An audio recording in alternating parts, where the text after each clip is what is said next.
Welcome to Prescribed Respawn Quarantine Edition.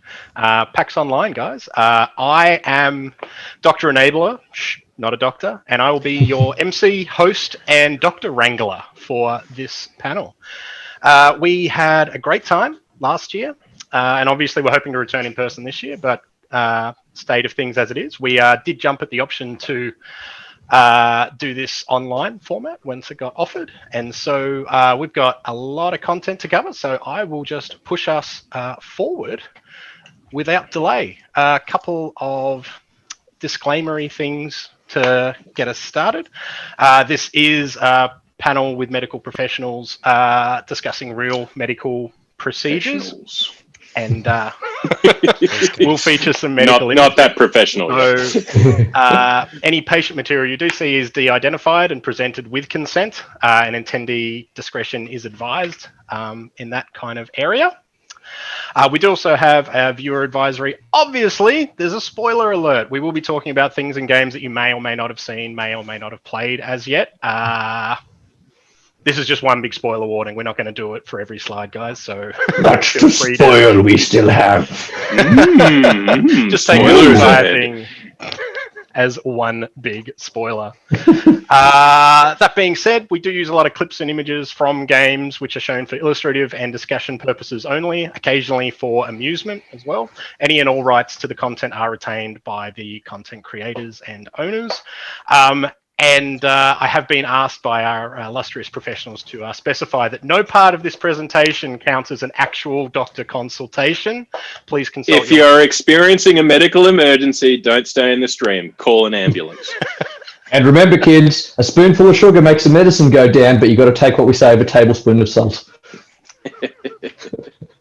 I'm already concerned. I haven't even introduced you yet. Speaking of introductions, let's just go from the top. Dr. Evil is a general practitioner and surgical trainee who's spent the last 10 years or so working at the whim of the government, playing in literal sandboxes. He is barely trusted with scissors, but he's still a medical professional. Dr. Bones. Dr. Bones, put your hand up, Dr. Bones. Hey. Is an orthopedic surgeon who likes bones and loves spines. He considers himself worthy to wield Mjolnir, yet is frustrated that he cannot smite puny green viruses. Yet. Large hammer.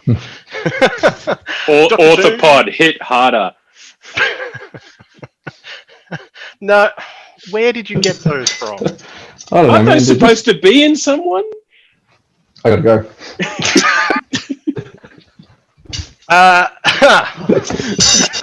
Bringing up our last panel position is Dr. Doom, who is an addiction and general medicine registrar who has more miniatures than he has time to paint. He has small children and hasn't been able to play video games in quite a while, but still brings a level of gravitas to the entire proceeding. Our unseen behind the scenes digital hype man is the Master Chief of Design.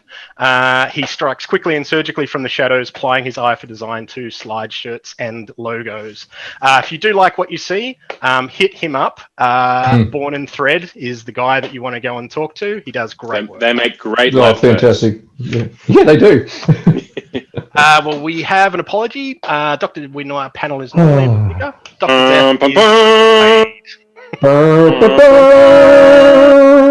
Okay, we'll stop now. She is expected back next year for PAX 2021, and we look forward to having her back. We miss her. Lastly, before we jump into officially fun things, we will be having a quick Q&A at the end of the stream today. So if you have a game-related question, you can submit them here via Twitch chat somewhere, but also in the official PAX Discord. We have some moderators floating around both places. So if you have a question you'd like to see answered at the end of the presentation, we will get to as many as we possibly can. Aside from that, tune back in Friday where we are having just a Q&A panel. We will be pulling in all of the questions that we take down from Twitter over the next few days, as well as anything we don't get to tonight, and hopefully getting through as much as possible there. Your opportunity for a free or bulk billed medical consultation. Oh, God. Or we might just. This isn't the medical consult room. We just said that in a disclaimer. You've undermined everything that we've done. Yeah. Just undermine me. If you are going to submit via Twitter, please pay attention to the hashtag. It's on the bottom of all of our slides. It's all in white. If you submit a question using the hashtag PRPAX20, you can go into the running to win one of 5 of our limited edition pins that we had at last year's PAX. So if you're keen to win one of those, make sure you submit your question before Friday or even today, because you can still go in the running and we'll still get to your question today. That being said, Dr. Evil, let's kick things off with a boom, so to speak. Boom! All right. So one of the most satisfying things ever in the military is being able to scream frag out, and you tossed a little green pineapple and pop, it goes. And I didn't misspeak. Grenades don't go boom; they really just go pop. You can see by the video there just how underwhelming a grenade actually is. Is that seriously it? That's it. That's it. A little puff of smoke. And then a whole bunch of like around the place. Now, all of those little puffs of dust that come up, that's actually shrapnel though. So that's what's going to ruin your day. Yeah. You may only see it go pop, and you may not get sort of doused in flames and stuff, but out to 6 meters, you're going to get shredded to pieces by. Hey, Dr. Evil, are grenades MRI compatible? No, but they can be. You can use an MRI to perhaps treat a grenade or shrapnel that's in the. Be handy finding the piece to remove it like at speed. Yeah. I think you only can do that once with an individual MRI. Is that right? I think it breaks the MRI, which are only about $3 million each. Hey, is this video why you're no longer allowed on assault missions?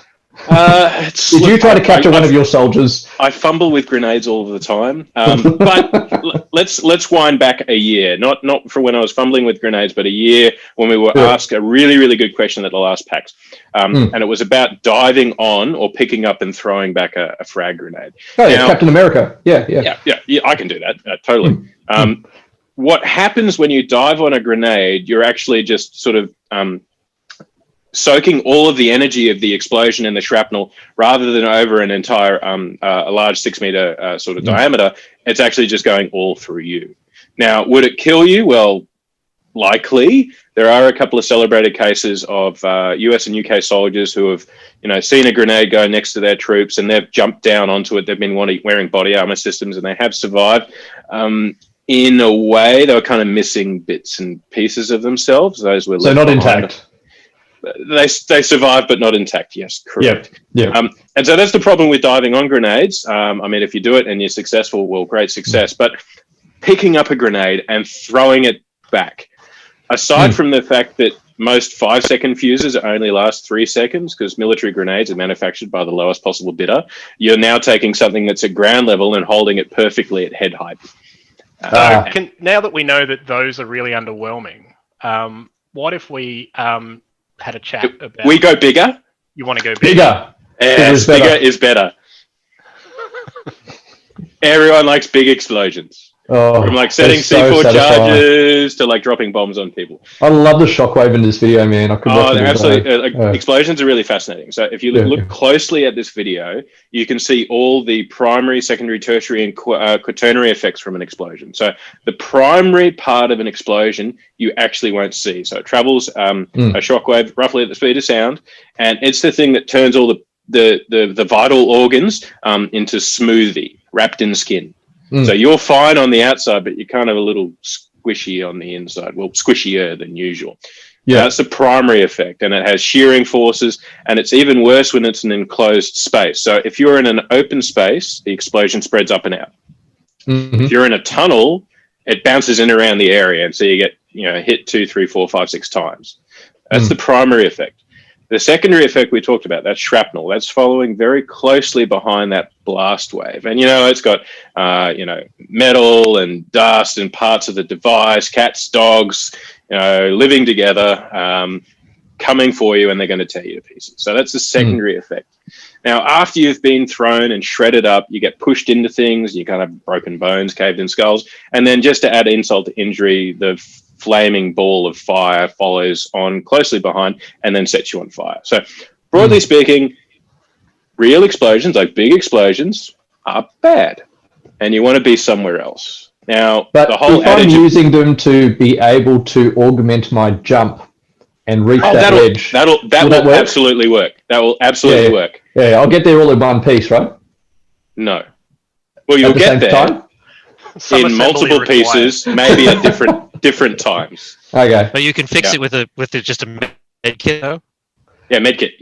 That's all you need. Actually, a stim pack, I think, would do it, Adam. I reckon if you were going to run away from an explosion, that would probably help out. But like, seeing if you guys are going to throw segways at me, there's a quinary effect of walking away. It's like our grenade. Walking away from an explosion immediately makes you look more awesome. Yeah, and if you do it while chowing down on a stim pack or shooting up some chems, you'll be fine. Yeah. There's all sorts of different stim packs out in the games. Fallout's got a stim pack or ultra stim pack. I've obviously been away from the game for a while because I didn't even know there were ultra stim packs. One of my favorites is the stim packs in StarCraft, though. And I've just got to say this bit. Marines have a powerful mix of synthetic adrenaline, endorphins, and psychotropic aggression enhancers. There's nothing bad about that at all. That'll That's work. what you need. You need more aggression when you're already angry. Yeah, it's like a mother or a Red Bull. There may be some long-term side effects, however, and these may be including but not limited to insomnia, weight loss, mania, hypomania, seizures, paranoid hallucinations, internal hemorrhage, and cerebral deterioration. and or death. That is not a light day. If you want, I've got some questions. Questions for you. Then, what other stim packs are there? Oh, there's all sorts of different things. You ask me something, I can tell you. What's in your ideal stim pack? Like, because there's a HP boosters, there's the ones that sort of they get you all aggro. Like, what's in your ideal stim pack? I guess it depends on what kind of mood you're in. Yeah, if you're wanting just to go, run faster, jump higher, take damage, you're going to want something that acts as a hit, like a health booster, something that makes you, not feel pain. So like the painkillers in Max Payne? Yeah, like the painkillers in Max Payne. Yeah, they work well. Unfortunately, there is a little bit of a similar-ish analog in real life moment, and that is methamphetamine. But just like the StarCraft stimulants, not even once, dude. Yeah, it's not a good outcome. And if you like your heart, if you like brain function properly, stay away from it as much as you can. All right, rapid fire. What about mushrooms and stars? Are these stim packs? Candy. Mushrooms and stars. Mario. Candy. Candy, somewhat. Mushrooms, technically not. Plasmids. Stars, but they make me bigger. Probably. Okay, stars, yes. Mushrooms, no. Plasmids would be related to a stim pack. Again, what about all those glowing orbs that I keep on coming across? They're all different colours. Oh yeah, those would be okay. Yeah. Okay. Spice. Think June. Spice, definite stim pack. Chamomile tea. Soy macchiato. Both of those at once. No, those you'll only find in Melbourne. Okay, all right. Glue sticks. Glue sticks? Partially. Okay. Not so much of the hip concerned about there, what you did at med school, Dave. But certainly alters. I'm concerned too. But just like everything, not all substances there to help you. So careful what you consume in the video game world and in the real world. Official safety warning. I'm gonna slightly move us away from stim packs because I think that possibly Dr. Bones and Dr. Evil are overstimulated. A little bit. I'm not sure which stim pack used before the panel. That's my secret enabler. I'm always stimulated. I thought Dr. Bones may like to talk about adventuring injuries in the world of the Elder Scrolls. Yeah, exactly. So this comes from my second favorite game in the Elder Scrolls series from Skyrim. In it, you play the fated Dragonborn, and as you run around trying to master your Thum and decide which side you pick in the Stormcloak versus Imperial battle, you do come across a lot of different exotic cities and locales, and in them there's a repetitive trend in that you'll be running past a guard, and they are more than happy to tell you, a complete stranger who's just passing them by, about their glory days, how they used to be an adventurer like you, but then their career was tragically cut short by a wayward arrow to the knee. And like most of you, I just sort of ignored this and kept on going with my quest. But after about the 500th time, I started to think about it a bit more in detail. Well, this guy is a guard on active guard duty. And so how does that actually differ from what his tasks are as an adventurer? Well, he still has to wear armor. Stimpack usage. Yeah, regular stimpack usage. Is an arrow to the knee a stimpack? It is not a stimpack. It is very much the opposite to a stimpack. So yeah, like they still have to wear armor. Now, light armor or heavy armor, like, adventurers choose which one they want. So do the guards. Like this guy here in this picture, he's wearing light armor.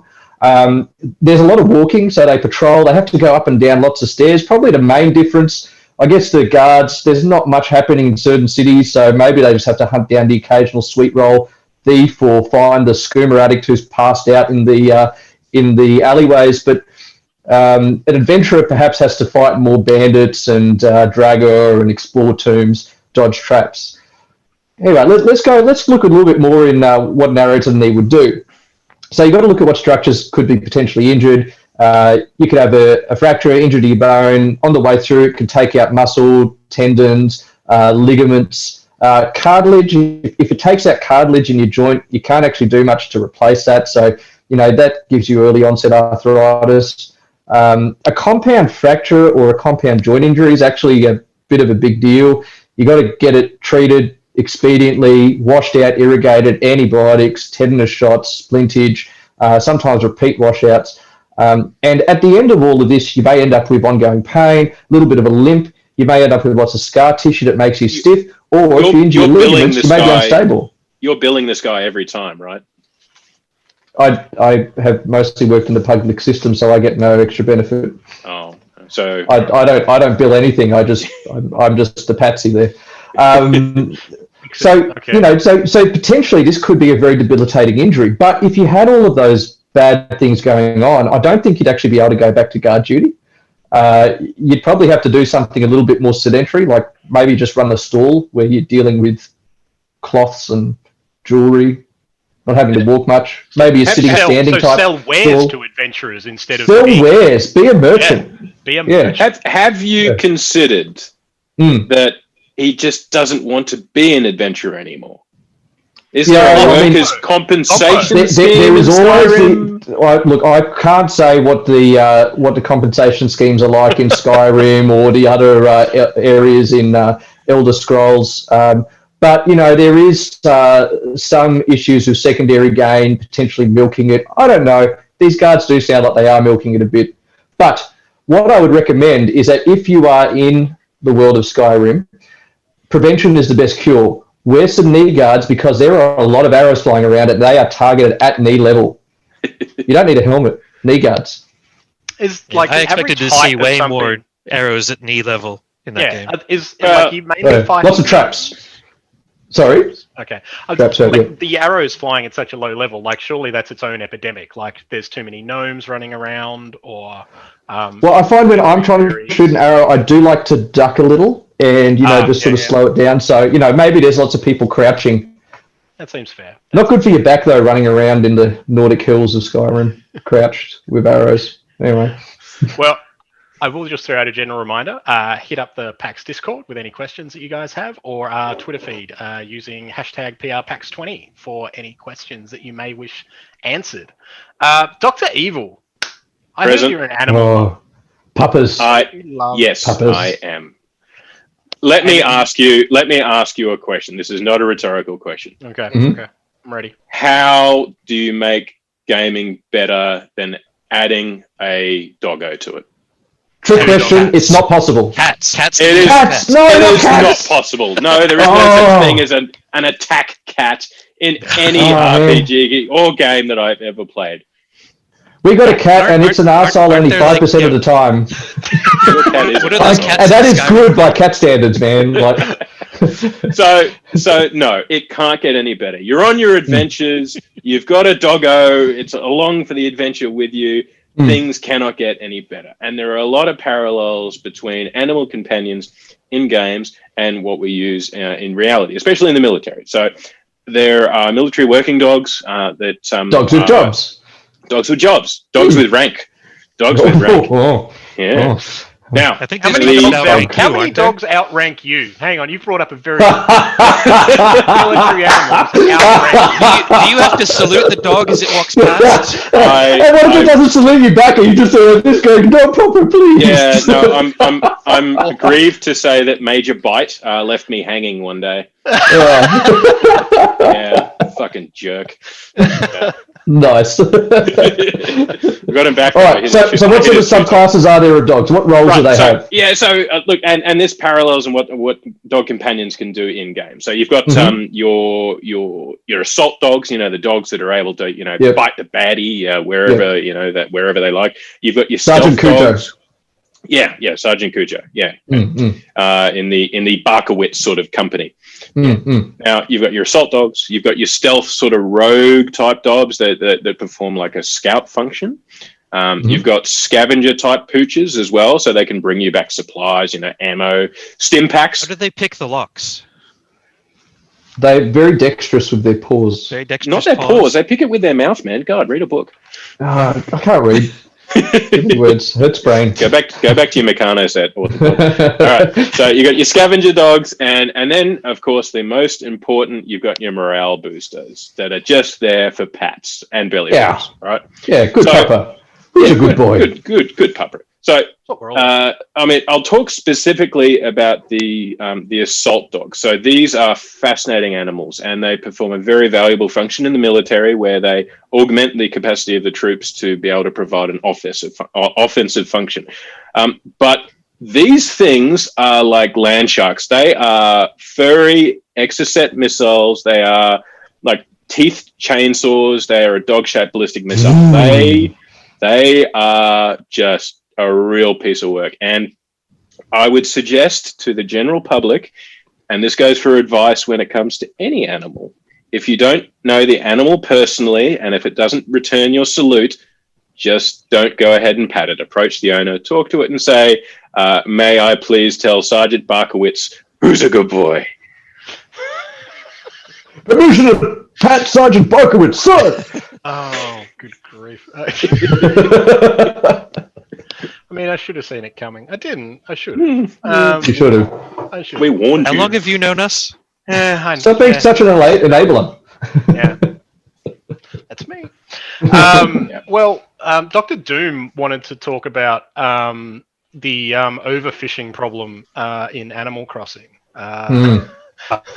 Seriously, and I think there was another panel that talked about Animal Crossing and getting everybody in the world through this pandemic. And I haven't seen it yet, so I'm gonna have to catch on the Twitch recordings, which I'm really looking forward to see that one.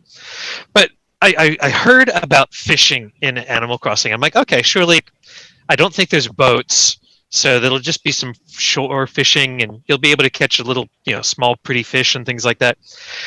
I'm way wrong. There are 80 different kinds of fish you can catch in this game, and it's as small as a little tadpole and as big as an ocean sunfish. And I swear to goodness, that top right picture, that has got to be, it's also got to be the biggest bathtub I have ever seen, because an ocean sunfish can get up to 4 meters in size and weigh 4 tons. These things are huge. In that other picture there, you can see in that little circle there, that's a full cipher, and he is tiny compared to this sunfish. So I've got a question. What do ocean sunfish eat? Well, not that cake. He's not allowed to have that cake near the tongue. He's about to eat maybe the scuba diver. They're really slow, so they just sort of feed off of bacteria and plankton and whatever just eventually goes in their mouth. And jellyfish. Molas love jellyfish, apparently. Yeah, so they just eat whatever comes around. That's But they the are same the- way they are Dr. the- Evil one of eats. He just walks around with his biggest mouth things. open. Just mouth open. Yeah. He's a But bit of a mouth breather. I think Dr. Window Bones. liquor, thank you. I think Dr. Bones and Dr. Evil are going to have to, set up a business deal with, the spinal cord injuries and spine injuries from trying to lift a 4,000 kilo fish. Oh yeah, and hernias that have to come from that as well. Like, hernias, For our hemorrhoids, American listeners, how popping many your discs. pounds is that? That's about 8,000 pounds. So Oh, damn, actually, he it's can more math. like 8,800 pounds. it's almost like he's had some experience with the American system. Do you reckon straining to try to lift that out of the water, assuming you're lighting and break, do you reckon you give yourself a stroke? That's a lot of. You could. That's a lot of strain, man. That's, I'd hate to see the Valsalva effect after the end of that one. I mean, like, more importantly, you pull it out there and black out. well, more importantly, after all of this, right? After I catch this massive fish, which is bigger than my car, and I try to sell it to those damn tanuki to pay off my debt, like, is it going to settle all of my bills? Am I still going to owe them bills? I think that one's like worth a whole bunch of bells. Yeah. I'm not sure how many is a lot of bells or how many you're supposed to owe. Yeah. Again, small children, video games, I don't know what they are. What do you actually catch this fish with in the game? Like, is it the same thing you use? You get fishing rods. Tadpoles? Yeah, you get fishing rods. That picture of that lady has. It's just a little fish. Yeah. Right.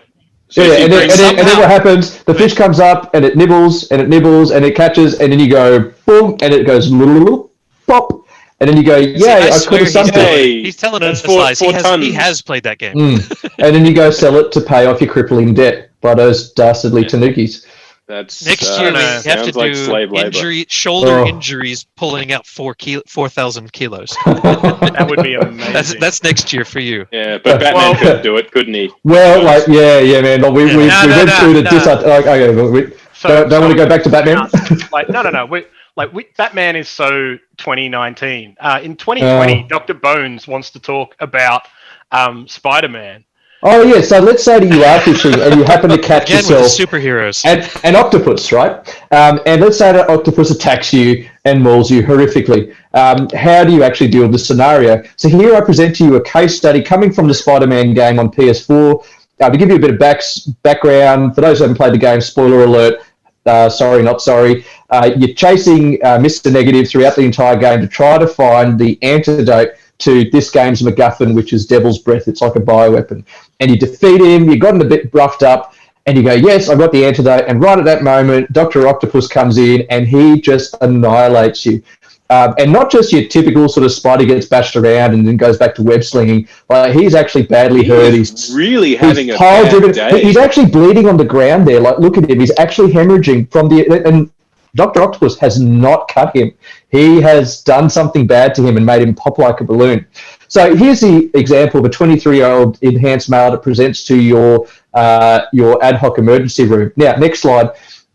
Obviously, Spider-Man does all the secret identity stuff, so probably can't present to a normal hospital. So clearly the next best option isn't the Avengers Tower or Doctor Strange's rooms at 177A Bleecker Street. Interrupt. Like, how many emergency departments, trauma centers do you know that are nationally accredited for actually treating a Spider-Man? Is it a vet? Is it a doctor? Like, I don't get to see those sort of VIPs. One day I hope to, but not yet, man, not yet. But there are sort of private hospitals. Private hospitals. Yeah. So he didn't go to see Doctor Strange, didn't go to the Avengers Tower. No, he decided to go to what the next best option is, which is his homeless shelter. Point of order.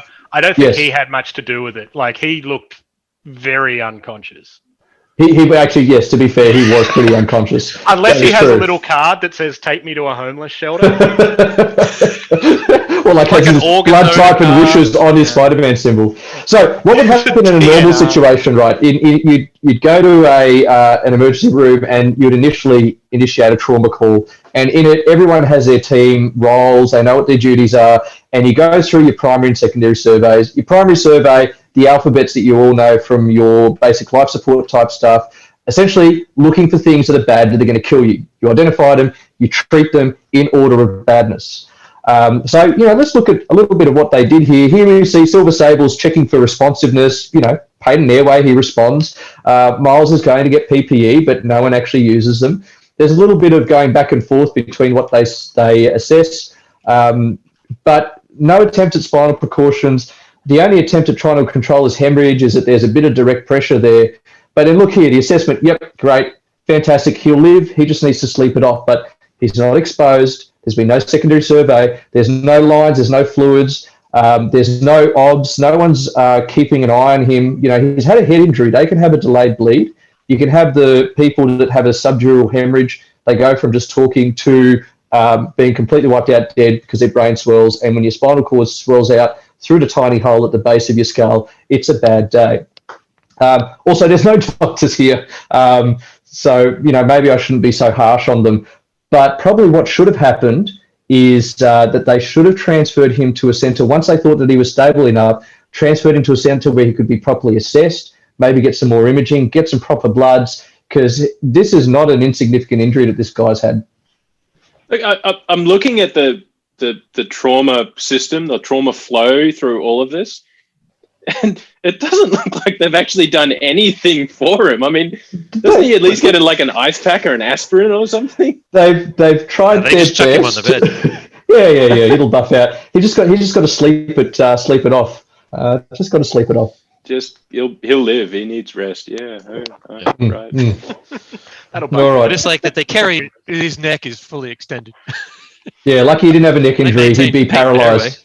You have to learn tips from Barbara Gordon or Professor X on how to fight crime. Okay. Anyway, next slide. I'm just going to do another shameless plug. Hashtag PRPAX20 for any questions /PAX Discord. We are getting a few through, which is fantastic. Thank you guys for your questions. Speaking of shameless plugs, I want to talk about Spider-Man's hair. Yeah, it is. Dr. Bones talk about it. It is his underrated superpower for sure. So you play this game, and there's a lot of scenes where he sort of lands on a rooftop, finds one of his backpacks, changes into Peter Parker mode, and then he goes wandering around. And what I can't help but notice is that this man's hair is flawless. Like it is fabulous. It's always perfectly coiffed or coiffed, isn't it? I always mispronounce that. Never squashed. Even in that scene down the bottom in that scene down the bottom, Aunt May's dying. He's just been beaten up. He's literally pulled off his mask in front of her. His hair's perfect. How do you know that's his hair? Cut up in the face. How do you know that's his hair? How do you know that's not some fancy Spider-Man helmet? Well, if it was a helmet, that's how he survived the battle with Doc Ock. That is, yeah. Thank you, Dr. Doom. Look at the shape of his head underneath the mask, man. That is pretty firmly squished down. Oh, you're sounding defensive. It's a really well-formed helmet. No. Are you jealous of Spider-Man's hair? As far as I'm aware, Spider-Man is not bald. For crying out loud. Of course he's going to have Oh, shots fired. Well, I am not enhanced, and so what I want to show you is what actually happens in the real world when you have to do regular costume changes during the day. So you go into theatre and you have to wear this ridiculous... I do not have a helmet. That only exists in Scrubs. But you go from having to put this stuff on and then take it off and go down to clinics and wards. You look like you are about ready to be shot out of a cannon in that photo. I'm pretty aerodynamic. I would go a long way. Probably not all the way home. Probably just to the emergency department to see patients. But yeah, you essentially have permanent bed head, and patients are looking at you going, "You slob. Why haven't you at least tried to comb your hair?" It's like, it's not my fault, man. I've been working. That's why my hair is terrible. I don't have hairspray. I don't have bug spray. That's what you're telling everybody anyway. It is. Dr. Evil, how much use is a concrete wall if you were to say insert it between yourself and, let's just say, a copious amount of bullets? So concrete, very useful. Use externally only. Don't take internally. It won't make you any more bulletproof. But we all know it is not a pack. It is not a stim pack. Not a stim pack. Not a stim pack. Would it sound stim packs? Chest high stims. Chest high stim packs. Okay. So everyone knows chest high walls save you from bullets, explosions, bad guys. Like they are the next generation of true weaponry. Like we haven't got there yet. We don't have the technology for the chest high wall development in this modern military, but we're getting there. And look, I've got to do a shameful plug for the characters that are developed in Gears of War, and I only ever understood how they looked the way they look after Dr. Enabler drew me to what the art director for Gears of War actually looked like. He should have his own character in Gears of War. The man's a machine. Look at it. His biceps have biceps. His biceps have biceps. Anyway, so just needed something big enough to hide behind. If he he's a man mountain. So let's talk about concrete. Now, is concrete bulletproof? Yes, to a point. You shoot the same spot enough times, you're going through it. You shoot it with something big enough or heavy enough, you're going to put a hole through it. A 50 cal round will go through a piece of Besser brick like a knife through butter. Anything behind it is not having a good. What about reinforced ones though? Like, I wouldn't be going behind a Besser brick wall. I'd be trying to find the nearest K rail or something that's got some reinforced. So those K rails. Those K rails that you're talking about, so the sort of the barriers that are on the side of highways and roadways, they're called K rails. We use those over in war zones, and they're not. We'll still call them K rails, the ones that are quite short. But when we've got T walls, and then we've got Texas T walls that are really, really huge, and they're up to 10, 15 feet high, and they're thick, but they're not indestructible. I've seen enough of those crack in half. So okay, how many hits from a Barrett would you be able to take? 50 cal Barrett. You're behind a K rail. How many hits do you hear for? Yeah, I still wouldn't want to be behind them after a half a dozen. I'd want to be somewhere else. Okay. I've got a question. What if somebody threw a grenade and you push one of them over onto it? Are you going to be okay? Well, I'm going to feel sorry for the K rail because you've just smothered a grenade with it. What about its little K rail children? But I think you'll be okay. If you can ever live with yourself having murdered a K rail. I'll be honest, man. I could not push over a K rail. You've got to take the stim pack to get the strength to push the K rail over. Oh, right. Oh, okay. I've got to take meth. So I don't want to take meth though. Stim pack, K rail over. Okay, now I've got the order. Okay, I'll be fine. Yeah, but you have to do all of that within 3 seconds. In 3 seconds. Well, presumably they've counted to 2 or 3, so you have to. Yeah. So I'm dead. It's just not going to work. So the best advice I've got when you're being shot at in a warlike environment, and if you're next to a K rail, just look unimportant. They may be low on ammunition. Be like, I'm not wasting the $2. I feel like that's a good life lesson. But duck and cover physically and emotionally. What if you are at altitude and don't have access to a K rail? Then I believe the best defense is offense. Yeah, I think that's where we're coming in here. So, we're talking about this. Like, arguably the best kill I have ever seen in a first-person shooter. So, this player, and I'm sorry, I don't know their handle, but they managed to depart an aircraft that is in flight. And conservatively, that particular aircraft has got a stall speed of around 100 to 110 knots. So that's roughly miles. Where does his legs go? Yeah, out he goes. He gets out of there, and he manages to overtake the aircraft. So he's doing at least $130. Do ejector seats actually go in that direction, by the way? Well, ejector seats kind of push you straight out, and whatever direction the canopy is alt facing at the time. So, but we'll get into that in a minute. So, he departs the aircraft. He takes sight of the guy chasing him, guy or girl chasing him, launches an RPG-7, and then manages to alight or get back in the aircraft and fly away to safety. Mad props. Dodging the shrapnel of his fallen foe. Yeah, the plane that's exploding directly next to his plane. Now, ignoring the windage and so forth behind all of this, let's talk about the pure physics behind getting out of an aircraft at 110 to 130 knots. Yeah, physics took a holiday on this one. Yeah, it really did. So, and if you just pop the canopy is going to get blown off, and the aircraft's going to be torn to shreds. If we talk about ejecting from an aircraft, now you go from 0 to roughly 100 knots in under half a second when you eject. You're subjected to well in excess of 14 Gs. Now, we are presently at 1 G, which means we are subject to 1 gravity. If you're at 14 Gs, you're subjected to 14 times gravity. So, how many Gs can I subject myself to before I black out? You probably untrained. Probably about 5, give or take. Yeah, oh, as much as 5. I thought you were going to say like 3. Well, yeah. See, Dr. Doom has the advantage because he's only this tall, so he could probably do about 8 or 9. Yeah.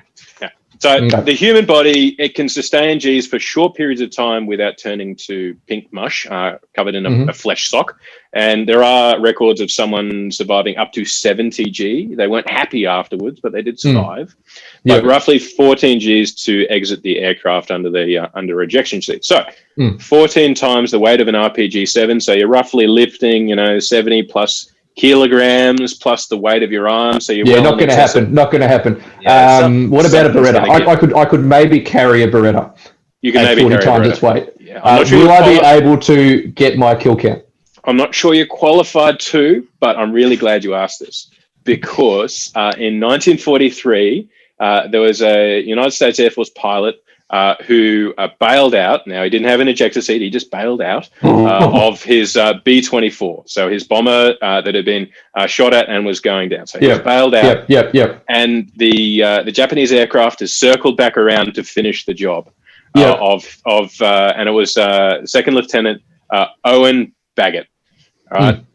Second Lieutenant Owen Baggett drew his 1911 Colt, took aim, and shot down the other aircraft. It is the only air-to-air plane or what? It's the only air-to-air kill ever recorded by someone parachuting. Oh man, that is amazing. Yeah. So I'm more impressed with that than the RPG thing, man. Yeah. So, I mean, we can talk more and more about that particular kill, but let's talk about the reality of what actually happens when an aircraft is subjected to, loss of power and someone ejecting out of it. I don't know. And this video, it's quite confronting, but I'm pleased to report that the pilot walked away with no injuries whatsoever. So we'll cover off on that straight away. So you can see the pilot has departed his ejector seat on the rockets, has sort of jumped straight out. You see the drogue parachute deployed to straighten him up. And canopy's gone. Canopy's gone. So what happens when a canopy is jettisoned? There are explosive bolts down the side of the aircraft, and those detonate, throw the canopy off. They cause significant structural damage to the aircraft even before it is spudded into the ground in a ball of flames and debris. And then the ejector seat follows the canopy not too soon thereafter, and you drift down to safety. Presumably the rockets also just destroy the chassis of the plane. Oh, yeah, it's kind of crispy. Yeah. Now, what is the correct ejection procedure? Like, what is the correct ejetiquette? When you're trying to exit a plane. So when you try and exit a plane, which great turn of phrase. I'm going to publish that. Hashtag Dr. Bones. Ejetiquette. So what happens is, and I had this during my flight training. So you'll be in an aircraft, and in this particular instance, the captain, the guy who's instructing me, who actually sits behind you in this particular sortie, gives you the pre-takeoff brief. And so you're sitting there on the runway. He says, "Okay, so if we approach threshold speed and take off, if we have an engine failure or another emergency, the first thing will be to chop power and land, or try and do a go around and land back on the runway we just took off from." Now, if we're unable to do that, you will hear me say 3 words: eject, eject, eject. On the third instance, and where I say that phrase, I will depart the aircraft, and you are in command. So he's basically saying, "Bye. This is your problem now." Yeah. Once I leave, it's your problem. Once I leave. So I'm very sad to say that we're going to have to eject on this topic, because we are rich and time poor. So let's cover off on some Dr. Bones genealogy. Yes. All right. So genealogy from the orthopedic surgeon. Yeah. There are a lot of I did a Bachelor of Biomedical Science, man. I am qualified, but I do love bones and power tools. So I do notice that there are a lot of badass characters in video games. And so what I thought is, what actually makes a badass? Is it the environment that they're subjected to? Is it something inherent in their genetic makeup? And so I looked at this dynasty here. Like, what do the Doomslayer, the Wolfenstein guy, and Commander Keen have in common? Well, they're all related. Go to the next slide. I tracked their lineage, and now obviously it's a bit complex because there's differences in the canon, but this is probably the most reflective of what is actual canon for these characters. So you had BJ Blazkowicz, Wolfenstein guy, killed Mecha Adolf, then had a child with Julie Marie Peterson, their child, unassuming dude, he's a news anchor man. They have 3 other children. One of them happens to be Commander Keen. Badass. Commander Keen has 2 children. One of them ends up being Doom Guy, and one of them is his daughter, who sort of only features in one of sort of the offshoot games, which I'll try not to talk about too much because it kind of makes me sad of what it did to the franchise. However, going through this, I can work out what the genetic traits are. So initially I thought, oh yeah, for sure, Wolfenstein guy, Doomslayer, Commander Keen must be Y-linked. Not so. Does not explain the fact that Billy Blazkowicz is, certified badass. So can't be Y-linked. So Y-linked is, your XY chromosomes, X, Y is what males have. Now, is it a dominant trait? Well, if it was a dominant trait, it would be passed out to every generation going forward. And you can see there it skips a generation, so it must be recessive. Now, is it X-linked? So is it linked to the X chromosomes? Well, it doesn't quite match up because then you'd have more females than males. So what it comes down to is that the inheritance of badassery, on my deep dive into this, is an autosomal recessive trait, which means that you need to have traits from both parents to give you you have to have genes from both parents that are badass to give you the trait of being badass. If you only have one, you become a carrier. You're not badass, but you can pass it on to your children. So what you're saying is that badassery is sexually transmitted.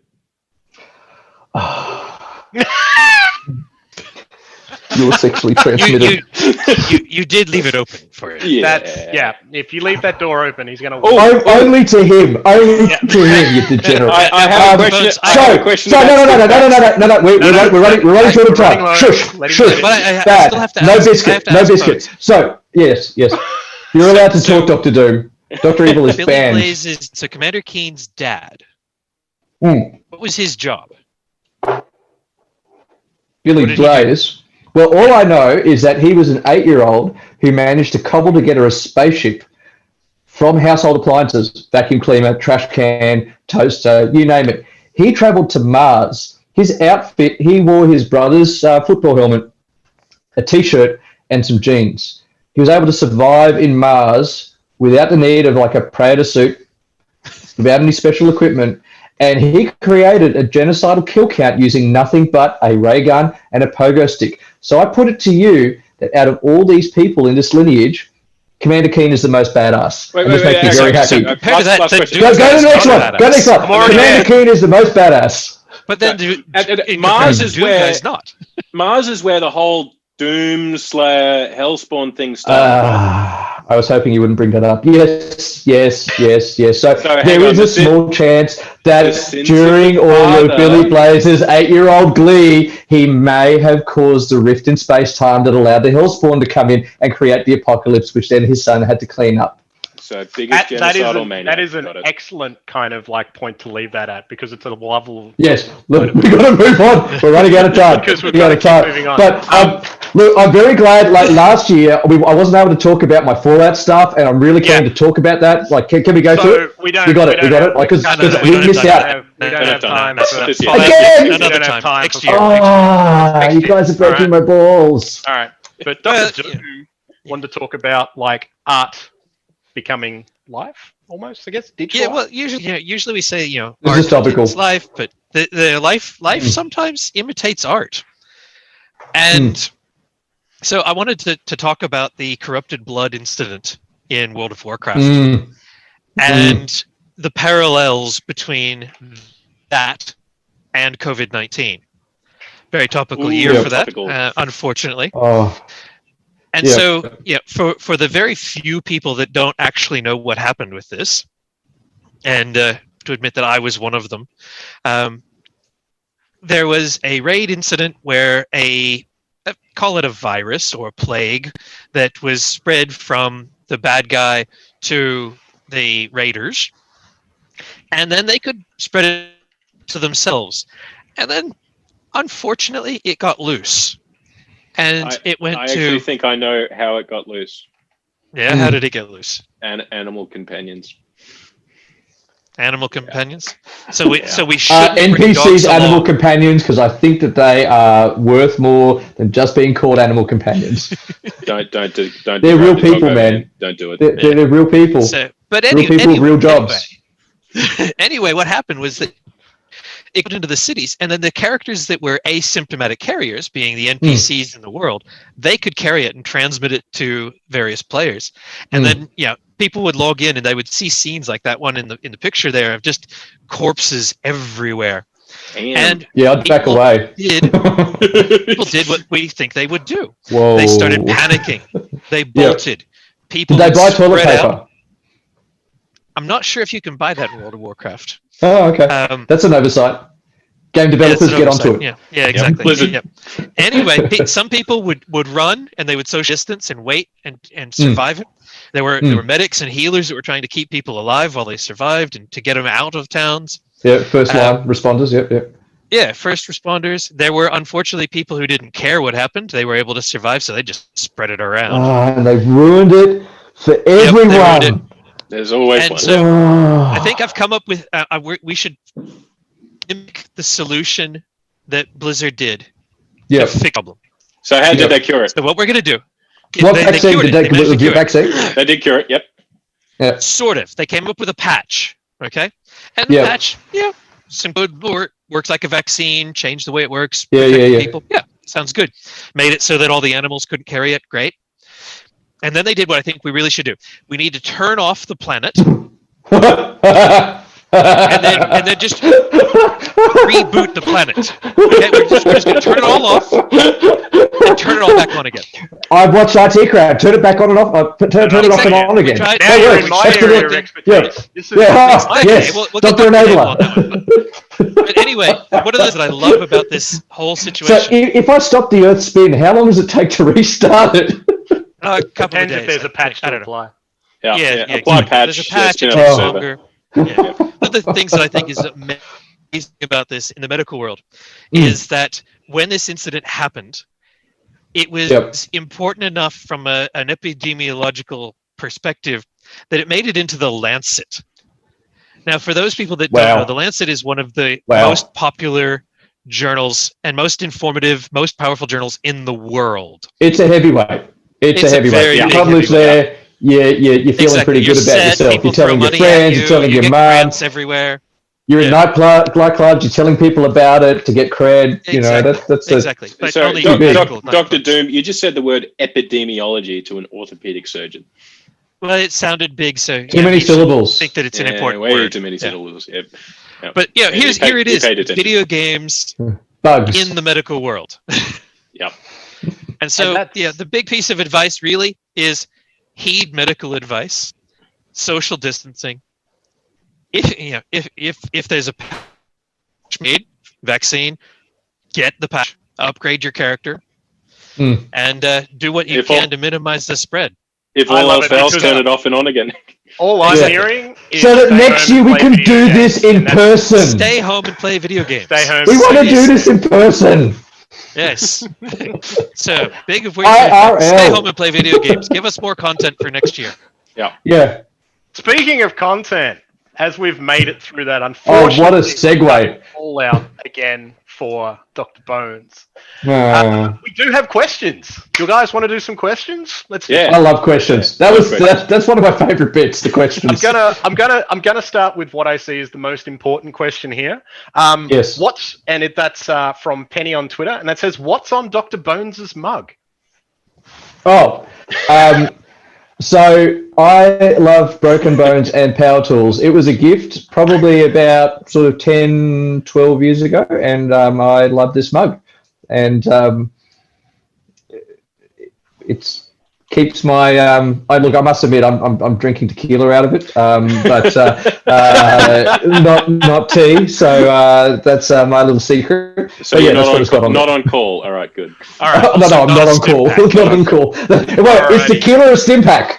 Tequila's not a stim pack. Nothing it feels like a present to chase the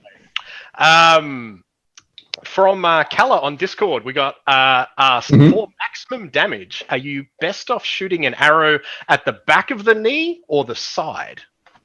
Oh, good question. Look, if you want to immobilize someone properly, you go for the thing where all the bad stuff is. So anything that is white, blue, or red, that is nerves, vessels, and arteries and veins. In there. And right at the back of the knee, that's where all the bad stuff is. That's what we call Tiger Country. Aim for the back of the knee. Don't go for the front. You might just cause them to be mildly maimed. There's some juicy red and blue things back there that will allow you to hemorrhage and die. If you take out their vessels, you have probably about 6 hours to be able to reperfuse it before you have like an 80%, 86% amputation rate. So pretty big deal. If you're down in like a tomb somewhere and you get an arrow to the knee in the back of your knee, sorry, you're not going to be a guard. You're not going to be an adventurer. Oh, damn. Well, you could get a really cool prosthesis out of it. You could. Yeah. Or you have to be really good at your restoration spells. Like, we're not talking being adept like journeyman or master. Guys, we are still taking questions. I've got quite a few here, but okay.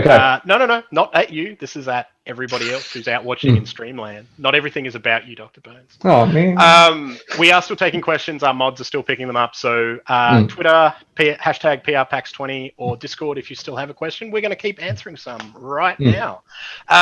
So Steve Clark on Twitter asks, in some games, examples StarCraft, Borderlands 3, you can irradiate someone who then slowly dies, but keeps moving and is so radioactive that they damage anyone near them. Is that possible in real life, or would that much radiation just kill you immediately? Tune in next year when Bones actually gets to that topic. Guess what? That was one of my slides, which got cut. I went through the whole Fallout thing, man. I drew a table. I drew a table for you guys. Long story short. Long story short. I'm going to get the table. Oh, you are. Oh. Here you go. All right, there you go. So I can inject on this as well. So on the left is what the Fallout game has as your levels of radiation versus what will happen to you. And actually, when you look at that, it's fairly close to what would actually happen in real life, which I found quite amusing. Now, they use RAD. No one in medicine use RAD. We tend to use grade. So what I did for y'all is I calculated what it would be in RADs. And so if you were to get a 3,000 RAD... You got your intern to do the math. You can't math. No, I can math, man. I'm able to math. I'm half Asian, so I'm able to math. I can do it. If you get 3,000 rad worth of radiation, that is death within 48 hours. So it's not insta kill, but you're on a clock, right? You're on a clock, and you're probably not well during that clock, so you can't do a whole like last minute, let's be Jason Statham type scenario. And to answer the second part of that question, Dr. Enabler. Yes, you can damage the people around you. So the one of the saddest parts of the Chernobyl incidents and the Fukushima incidents. Don't give your loved one a hug.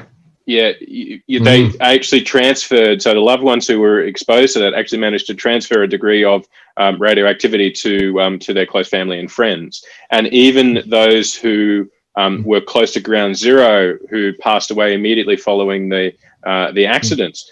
They had to be buried in lead-lined coffins because they were so radioactive that they were actually leaching radiation into the area around them.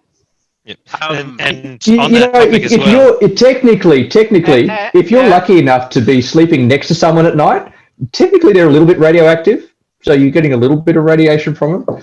Then again, technically, so is a banana. So, whatever. Just live your life. Is that why people that have close relationships and sleep together, often can be reported as glowing? Oh, you're banned too. I can't look at either of you. It's just you and me now. Like they're gone. They're done. Yep. They're done. Yep. All done. I'm just muting everybody now. Let's go to a non-radiation question. Fracken on Discord asks of your plane explanation and ejections, Dr. Evil. Yep. Do you think he did a sideways ejection on purpose to get clear of the explosion? So when he was coming down, he's kind of So if you have a look at the actual ejection sequence, and can you pull up the video clip again, Enabler? Yeah, I know I'm asking a lot. So what actually happened, and the aircraft incident following that, is he was in a low, slow bank and he lost an engine. So he would have had between the time where he realized that it was unrecoverable to where he needed to get out of the aircraft because a half a second later his plane was in the grounds. Very small amount of time passed. Now, there's not a great reaction time. The modern day ejection seats are designed to, and you can see the drogue parachute deploy immediately following him departing the aircraft. That's designed to right the ejection seat right side up. And so even if you're inverted and you eject, what will eventually happen is, and it depends on whether you're completely inverted or to the side, how quickly the ejection seat will right itself, and then you coast safely to the ground. Right. Some ejection seats, you actually need forward momentum in order for them to work. Yep. And some ejection seats have a threshold where they say you won't be able to safely eject outside of 100 meters or 100 feet towards the ground, and that's on smaller aircraft that have ejection seats. So without talking to the pilot, I can't say definitely, but the amount of time passed between where the emergency declared itself and where he departed the aircraft, no, it wouldn't have been a conscious decision. It was literally like, this aircraft's falling, I'm out. Oops, out. Dr. Bones, there's been a follow-up question to your Spider-Man information that is from Penny on Twitter, who says, who actually starts, but Dr. Bones, spiders don't have bones. Post-evolution, does Spider-Man have bones? He does. There are X-rays of him, so he does actually have bones. The way that spiders walk without bones is quite fascinating. So spiders, they have sort of tendons and ligaments which allow their joints to contract back to the position that they were. So what they essentially do is they increase their internal pressure to make their legs extend and then relax to make them bend, or something along those lines. No, I'm not drawing that. I'm not drawing. No, you are not. You are not drawing that parallel. Bad. Go back to your cave. But that's the way that they kind of move. So they don't have bones. They don't have muscles or tendons. They do it by increasing their internal pressure and walking. Spider-Man still has man side of him, so he has muscles, tendons, bones. Oh. Well, he broke a couple of ribs prior to sort of this scene in the game as well. Like you can sort of see him limping around, clearly like not very happy about his broken ribs. Well, spiders seem to have like caused a bit of an onflow of questions here, because the next one up from Wyson in Discord asks, what are the infection risks from a radioactive spider person's blood? That's a good question. You know who we need? We need Dr. Death. We need Dr. Death. I miss her. Why should he? Look, when it comes to exposure to blood, your skin's a great barrier. So as long as it doesn't break the skin, you're okay. As long as you don't actually drink it like a crazy person, you're fine. The eyes actually can absorb a bit of blood, so that's why whenever we're in theatre, we're always wearing eye protection. So if you just got a little bit of radioactive blood on you, probably be okay as long as you washed it off straight away. Yeah. And I'm assuming that Spider-Man isn't currently radioactive from the spider bite. Like I'm assuming that what happened, the spider got hit by the radiation, changed its genes, and then somehow that was able to transfer into Spider-Man. But I don't think Spider-Man's actually radioactive. Otherwise, Mary Jane wouldn't have such lovely red hair. Well, the follow-up from here is like, from Victor on Discord. I think I'm saying that right. Yeah. Who asks, would they have actually cut his suit if they needed to treat him? Which they should have. Like, they should have. Like honestly, they should have. Like, exposure.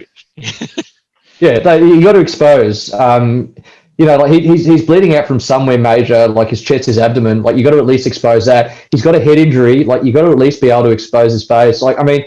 Yeah, sure, you got to protect secret identity, but patient confidentiality, I guess, comes into that, doesn't it? So you expose his identity. Got a lot of internal bleeding, and everything I know about medical science has taught me that the blood should be on the inside, so that's fine. It should, exactly. It should be on the inside. It should be not on the outside. Yeah, blood should go round and round, not out. Air should go in and out. Victor, absolutely. As a part of a standard trauma resus, we completely expose the patient, and that's we do expose them. That's from we keep them warm because getting cold is bad. If you get cold and you've lost blood, you can become coagulopathic, where you sort of can't clot properly. So there's that triad of you just keep on bleeding. So you get cold, so hypothermic. You lose your platelets. You just bleed out. So you got to keep the patient warm. So you'll expose them to look. What are the thermal properties of the Spider-Man suit? I'm not talking about the Iron Man design Spider-Man suit. I'm talking about the original Lycra one. I haven't put one on, man. I would dearly love to. If you can get your hands on one, I would love to wear it. Don't all orthopedic surgeons go out on their push bikes and ride around different towns every week? You're thinking of anesthetists. You're thinking of anesthetists. I know some orthopedic surgeons that do it. I don't wear Lycra. Lycra is a privilege, not a right. We're all very thankful for that, Dr. Bones. I am going to do the 2 last questions that I already have here. That we're going to do very, very quickly because we're out of time. Thanks for your questions, guys. We love them. Thank you. Yeah, keep them coming. Keep them coming. Keep them coming on Twitter. We will be answering even more on Friday. Victor Marnik on Twitter has asked, is using a gas mask, i.e. the Metro series, or consuming vodka in Stalker a reasonable counter for radiation? Let's keep that one short. So wear the mask or drink the vodka? So the vodka is going to make you feel better about the fact that you're slowly decaying and going to die. The mask only provides one avenue of protection when it comes to absorbing radiation. So you actually need all open areas of skin closed up with special carbon impermeable suits. So the military use them, the CBRN suits. They don't. It's like snowflakes of death. You need to cover up. Yeah. And even when you get out of that environment, neither. Yeah. Run. Well, the gas mask is going to make you feel safer without actually making you safer, and the vodka is going to make you feel better about the fact you're soon going to die. Cool. All right. Last question straight off Twitter, which we're going to leave very short. Everyone can only answer within a few words or less. Wood is from Hughes on Twitter and says, would a human-sized tortoise have a higher armor class than a human in plate mail? Which would provide the most protection? Human in plate mail. I don't think tortoiseshell is as resistant to. It depends on how thick the plate mail is, doesn't it? Have a look at an X-ray of an actual tortoise. Yeah. The inside isn't really full of anything. No, I would almost go tortoise. Yeah, like the shell is the tortoise. All right. I got 2 like Trident armor versus plate armor, like steel plate. Like, why aren't Abraham's tanks coated in tortoiseshell? Okay, we're going to call that one 2 tortoise, 1 human. And I am now going to take us through to the end of things where I say, thanks, guys. Don't forget to submit your questions for our Friday Q&A. That will be happening on Friday at 6:15 Australian Eastern Standard Time. That is all questions. So we'll be taking questions from you over the next few days, compiling them and answering them. Use hashtag PRPAX20 to make sure our Twitter guys are able to see your questions and load them all in, and you'll go on the running to win one of 5 prescribed respawn pins.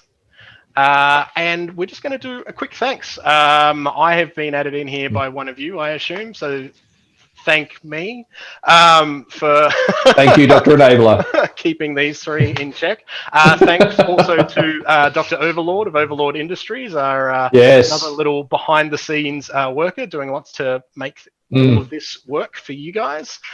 Big thanks to the Penny Arcade team for having us back again. We've had a ball. And a big thanks to those wizards who are the reason you can see us at the moment. They do all of this wonderful stream the PowerPoints, make sure we're visible and can do all of this fun stuff. And of course, thanks to Evil Corp and Born and Thread, who are essentially our big providers. They give us coats and all this other fun stuff to sit here and chat to you all. Any last words, guys? It's been a blast. See everyone Friday. We want to see you Friday. Bring your questions. Thanks, guys. Thank you all.